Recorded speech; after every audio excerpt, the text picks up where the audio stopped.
ভোটাররাই আমার এই নির্বাচনে দাঁড় করিয়েছে এবং ভোটারদের উদ্দেশ্যে আমার বলার কিছু নাই।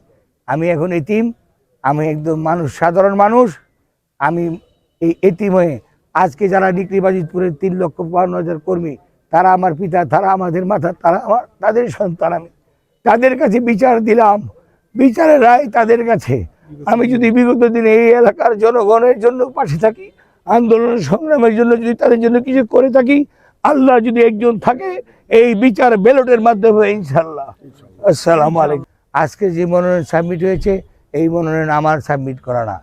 আজকের মনোনয়ন সাবমিট করেছে নিকলি-বাজিতপুরের মেহনতি সাধারণ জাতীয়বাদী পরিবারের সন্তানরা। আজকের এই মনোনয়ন সাবমিট করেছেন এই এলাকার অবহেলিত মানুষরা। আজকের এই মনোনয়ন সাবমিট করেছেন শহীদ রাষ্ট্রপতি জিয়াউর রহমানের সৈনিকেরা। আমি সকলের কাছে দোয়া প্রার্থী।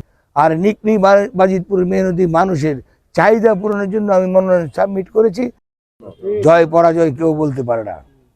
আল্লাহ মহান, আল্লাহ সর্বশ্রেষ্ঠ, আল্লাহ অতি দয়াময়।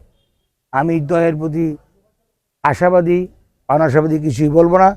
এলাকার জনগণ ব্যালটের মাধ্যমে, হিন্দু, বৌদ্ধ, খ্রিস্টান এবং এর আপামর জনগণ, তাদের ব্যালটের মাধ্যমে প্রমাণ হবে আমি জয়ের প্রতি কতটুকু অবদান।